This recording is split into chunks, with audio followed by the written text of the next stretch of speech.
Hello, welcome back on my channel. साथियों, आज हम बात करने वाले हैं लेप्रोसी के विषय में। कुछ गवर्नमेंट के थ्रू लेप्रोसी जो ट्रीटमेंट हम ले रहे थे उसमें कुछ बदलाव किया गया है। खासकर ये लेक्चर उन मेडिकल स्टूडेंट्स से ही जो भी डॉक्टर्स हैं जो लेप्रोसी का प्रिस्क्रिप्शन कर रहे हैं उनके लिए अच्छा होने वाला, और खासकर पब्लिक के लिए तो बहुत ही अच्छा लेक्चर होने वाला है, क्योंकि यहाँ से आपका व्यू कॉन्सेप्ट एक क्लियर हो जाएगा कि अगर हमने ट्रीटमेंट ये जो हमारा लेप्रोसी बीमारी है, क्या इस अकॉर्डिंग गाइडलाइन के हिसाब से हमारा ट्रीटमेंट चल रहा है कि नहीं चल रहा है। क्योंकि पहले जो ट्रीटमेंट चल रहा था पॉसिबल में, उसमें कुछ बदलाव किया गया है, उसमें एक ड्रग को और ऐड किया गया है। और चलिए शुरुआत करते हैं और हम देखते हैं इस लेटर को जो कौन सा यहाँ से रिलीज किया गया है गवर्नमेंट के थ्रू। तो ये लेटर आपको दिखाई दे रहा है सामने स्क्रीन पे। इस लेटर को आप देखिए। तो ये लेटर हमारे किसके थ्रू आया है? हाँ ठीक है, ये डॉक्टर सुदर्शन मंडल हैं जो एमडी, उनके द्वारा भेजा गया। ये कौन है? डिप्टी डायरेक्टर जनरल हैं और director general of health service के हैं। और इन्होंने जी हिंदी में इनको देखते हैं, गवर्नमेंट ऑफ इंडिया है, स्वास्थ्य एवं परिवार कल्याण, ministry of health and family welfare है। सब्जेक्ट उसका देख लेते हैं, revised classification of leprosy and treatment regimen for the paucibacillary and multibacillary case in India and supply of anti leprosy drug according to the revised regiment. कह रहे हैं इसमें जो गवर्नमेंट में सप्लाई आ रही थी तो इसी में कुछ रेजिमेंट में कुछ बदलाव किया गया, तो इसी के अनुसार सप्लाई को चेंज करें। और इसके साथ साथ जो भी प्राइवेट अगर आप ट्रीटमेंट इसका ले रहे हो तो वो भी इसी के हिसाब से ट्रीटमेंट होना चाहिए। ठीक है, और इसके बाद में लेटर यहाँ पे है, आप उसको देख लेना, पढ़ लेना। मैं आपको मुख्य चीज़ यहाँ से आपको बता दे रहा हूँ। ठीक है, ये जो अफेक्टिव गाइडलाइंस है ये कब से प्रभावी होगी? तो जो गवर्नमेंट में जो होगी प्रभावी वो तो 1 अप्रैल 2025 से आपको जो बीसीपी मिल रहे थे रेड कलर के और एक आपको मिल रहे थे ग्रीन कलर के।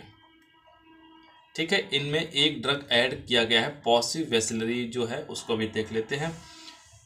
तो ये हमारा था लेटर आया है और इसके नीचे देखो ये इन्होंने कहा है, लिखा है ending stigma and embracing dignity. ये थीम रखी गई है। थीम हमारी कब की है? ये थीम है 30 जनवरी 2024 को लेप्रोसी डे मनाते हैं इंडिया में। तो इसकी वजह से एंडिंग स्टिग्मा और एम्ब्रेसिंग डिग्निटी।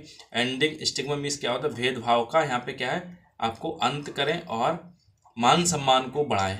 ठीक है, क्योंकि कुष्ठ जो पेशेंट्स हैं उनके समाज में ऐसे स्टिग्मा है, भ्रांतियां हैं, उनके साथ थोड़ा सा भेदभाव अभी भी किया जा रहा है। तो वो उनके इस बार 2024 की जो थीम है वो एंडिंग स्टिग्मा और एम्ब्रेसिंग डिग्निटी है। इसके बाद एक और इम्पॉर्टेंट लेटर यहाँ पे देखने को मिला है, उसको यहाँ से देखते हैं। ठीक है, एनेक्सर 1 है, रिवाइज्ड क्लासिफिकेशन ऑफ किया गया है। इसमें क्या बदलाव किए गए उसको हम लोग समझ लेते हैं। ठीक है, any one or more of the cardinal sign and or laboratory test result and mentioned below. कह रहे हैं इसमें टाइप पॉसिवेसलरी और मल्टीवेसलरी 2 कैटेगरीज होती हैं क्लासिफिकेशन की, आपको पता है। इसी के बेस पे ही हमारी क्या होता है, ट्रीटमेंट स्टार्ट होता है। तो लीजन अगर 1 से 5 आपके पास पैच मिल जाए तो पॉसिवेसलरी में रखा जाएगा, और उसकी कोई नर्व इन्वॉल्वमेंट नहीं हो। नर्व हमने बताया था, जैसे आपको यहाँ से रेडियल नर्व यहाँ से निकलती है और मीडियन नर्व हमारी यहाँ पे होती है ना। और यहाँ पे क्या है, यहाँ पे अल्ला नर्व होती है जो यहाँ से निकलती है, मीडियन नर्व होती है, और अंगूठे के बिल्कुल जस्ट नीचे से निकलती है रेडियल नर्व यहाँ पे होती है। ऐसी हमारी बॉडी में बहुत सारी नर्व्स होती हैं जिनके द्वारा कुष्ठ रोग थोड़ा प्रभावित किया जाता है। तो यहाँ से क्या, अगर कोई भी नर्व आपके इन्वॉल्वमेंट नहीं है, ठीक है, और सिर्फ त्वचा ही प्रभावित है, तो आपका 1 से 5 पैच हैं आपकी बॉडी पे, तो उसको अगर इसकी बैसिलरी लेबोरेटरी टेस्ट कराते हैं एसएसटी जो भी टिश्यूज़ के, तो इसमें क्या है, बैसिलरी आपको नेगेटिव देखने को मिलेगा। तो इस कंडीशन में इसको क्या है, पॉजिटिव बैसिलरी रखा जाएगा। अब तक यहाँ पे क्या होता है, अगर यहाँ पे एक भी नर्व इन्वॉल्वमेंट है और पैच 1 से 5 थे तो पॉजिटिव बैसिलरी में, अब नर्व यहाँ से बिल्कुल हटा दिया गया है। इसके बाद सेकंड जो कैटेगरी थी मल्टी वेसलरी वाली, तो मल्टी वेसलरी में क्या होता है, मोर देन 5 पैच। यहाँ अगर 5 से आपके बॉडी में ज़्यादा पैचेज हैं, यानी दाग हैं, धब्बे हैं, 5 से ज़्यादा हैं, और 1 और मोर नर्व इन्वॉल्वमेंट है, तो हमेशा मल्टी वेसलरी ट्रीटमेंट जाएगा। और प्रेजेंट पॉजिटिव है ना, अगर इसमें VI आपको दिखाई दे रहे हैं, वेसलरी इंडेक्स, जिनके थ्रू वेसेलाई होते हैं, माइकोबैक्टीरियम लेप्री के थ्रू जीवाणु होता है उसी के थ्रू ये डिजीज स्प्रेडिंग होती है, फैलती है, यही पॉजिटिव एजेंट होता है। तो ये पॉजिटिव आ जाता है और पैच हमारे 5 से ज़्यादा पैच होते हैं और नर्व यहाँ पे इन्वॉल्वमेंट होती है एक या एक से अधिक, तो हमेशा मल्टीवेसलरी होगा। और मल्टीवेसलरी का हमेशा ट्रीटमेंट कितना होता है, ड्यूरेशन 12 मंथ आपको यहाँ से क्या है VCP लेने पड़ेंगे। इसका 6 मंथ का ड्यूरेशन होता है, आपको पता ही होगा, ठीक है। इसके बाद में अब यहाँ से ट्रीटमेंट में क्या बदलाव होगी, तो हो गया हमारा क्लासिफिकेशन। देखो यहाँ से ट्रीटमेंट में कुछ इसके बदलाव किया गया है, उसको वो बहुत इंपॉर्टेंट है। पहला है पॉसिवेसलरी है, यानी इसको PV के नाम से जानते हैं। तो इस जब अडल्ट होता है तो अडल्ट की एज क्या होती है, वर्ष होता है, वो अडल्ट काउंट किया जाता है। इसका ड्यूरेशन ऑफ ट्रीटमेंट क्या होता है, 6 मंथ का होता है। इसमें डेप्सॉन 100 mg चलती है, पर डे आपको लेनी पड़ती है। इसमें क्लोफाजिमिन ऐड कर दी गई है, ठीक है। Clofazimine 300 mg once a month and 50 mg daily आपको लेनी पड़ेगी, यानी महीने में 300 mg एक बार आपको लेनी पड़ेगी और 50 mg आपको डेली लेनी पड़ेगी। जैसे आप मल्टीवेसलरी में ले रहे थे वैसे ही सेम आपको पॉसिवेसलरी में भी करना पड़ेगा। रिफार्मसिन आपको 600 mg 600 mg once a month, महीने में एक बार 600 mg आपको लेने पड़ेगी। यानी 3 ड्रग्स यहाँ पे ऐड कर दी गई हैं। अब तक पॉसिवेसलरी में सिर्फ हमारी क्या है 2 ही ड्रग चलती थी, डेप्सॉन थी और रिफार्मसिन थी। क्लोफाजिमिन यहाँ पे क्या बिल्कुल ऐड कर दी गई है। ऐसे यहाँ पे चाइल्ड का भी ट्रीटमेंट सेम रहेगा और डेप्सॉन इसमें क्या 100 mg डेली 50 mg डेली चलेगी और 150 mg वंस आ मंथ में रहेगी और 50 mg अल्टरनेट डे, एक दिन छोड़ के आपको दिया जाएगा। और 450 mg 150 mg once a month, महीने में एक बार आपको दिया जाएगी। सेम ऐसे मल्टीवेसलरी का ट्रीटमेंट भी यहाँ पे क्या है, तो पॉसिवेसलरी समझ गए ना।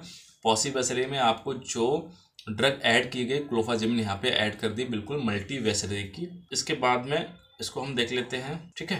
अब हम देख लेते हैं मल्टीवेसलरी में क्या बदलाव किया गया है। तो मल्टीवेसलरी का नर्व का वहाँ से हटा दिया गया। नर्व कोई भी क्लासिफिकेशन, कोई भी नर्व पॉजिटिव होती है तो तुरंत मल्टीवेसलरी में जाएगा। ड्रग्स इसमें रेजिमेंट क्या रखे गए MDT के, तो अडल्ट अगर 14 साल से एज आपकी ज़्यादा है तो हमेशा अडल्ट में आएगा। इसका ट्रीटमेंट 12 मंथ होगा, ठीक है, 1 साल लगभग चलेगा। इसमें जो टैबलेट 100 ये डेप्सॉन हमारी है, डेप्सॉन हमेशा 100 mg चलती है। Clofazimine 300 mg once a month और 50 mg डेली चलती है। 600 mg वंस आ मंथ, ये हमारी कौन सी रिफार्मसिन है, ठीक है। तो साल्ट हमेशा वही है। और चाइल्ड में भी देखो, अगर आपका एज, किसी पर्सन की एज अगर 9 to 14 ईयर्स है बिटवीन में, तो हमेशा चाइल्ड में आएगा। इसका भी ड्यूरेशन 12 मंथ होगा और इसकी जो डोज है डेप्सॉन की 50 mg डेली आपको लेनी पड़ेगी। और क्लोफाजिमिन की डोज है चाइल्ड के लिए तो 150 mg वंस आ मंथ, यानी 150 mg महीने में आपको एक बार लेनी है। 50 mg अल्टरनेट डे, एक दिन छोड़ के आपको लेनी है। और 450 mg वंस आ मंथ, महीने में आपको एक बार लेनी है।